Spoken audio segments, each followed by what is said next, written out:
झगड़ा लड़ाई हमला बने नहीं लागे। औ जेनहा अगुआ के हमार से झगड़ा करही औ तेनहा पर जही लफड़ा माँ। जय श्री राम।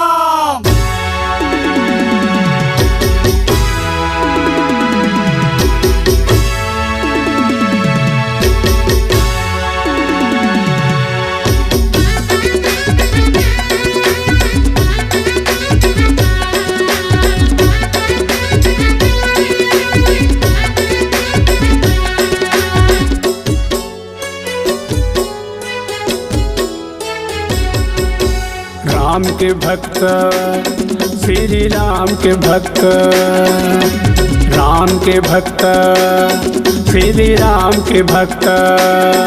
हम लोग कहते दीदी वो श्री राम के भक्त, हम लोग कहते दीदी वो श्री राम के भक्त। राम के भक्त श्री राम के भक्त, राम के भक्त श्री राम के भक्त।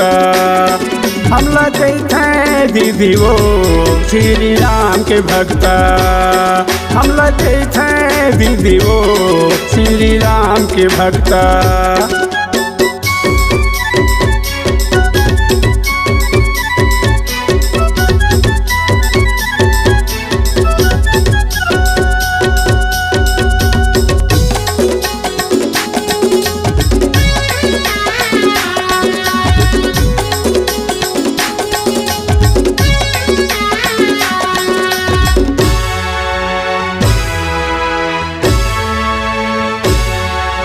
राम धरे हे धनुष बाण, हनुमान धरे हे गदा वो, हनुमान धरे हे गदा।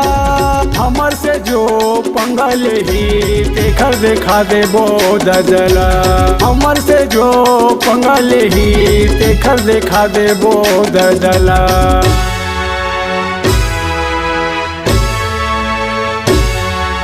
राम धरे हे धनुष बाण, हनुमान धरे हे गदा वो, हनुमान धरे हे गदा।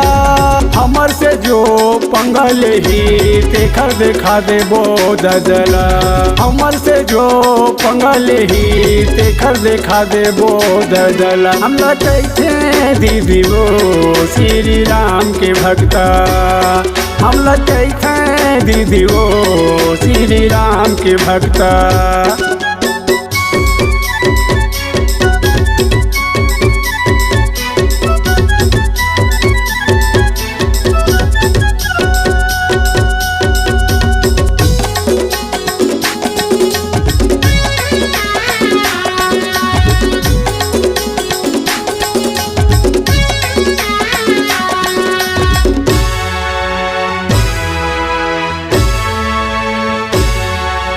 हाथ में धरे हन भगवा झंडा, संग हवै शंकर भोला वो, संग हवै शंकर भोला। हमर से जो टकराही देखर नहीं बाचे चोला, हमर से जो टकराही देखर नहीं बाचे चोला।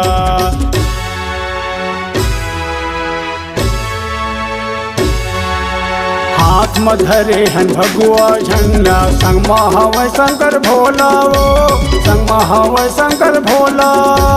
हमर से जो टकराही देखर नहीं बाचे चोला, हमर से जो टकराही देखर नहीं बाचे चोला। हम लोग कहते दीदी वो श्री राम के भक्त, हम लोग कहते भैया गा हनुमान के भक्त। राम के भक्त श्री राम के भक्त, राम के भक्त श्री राम के भक्त। हम लोग कहते दीदी वो श्री राम के भक्त, हम लोग कहते दीदी वो श्री राम के भक्त। हम लोग कहते दीदी वो श्री राम के भक्त, हम लोग कहते भैया गा हनुमान के भक्त।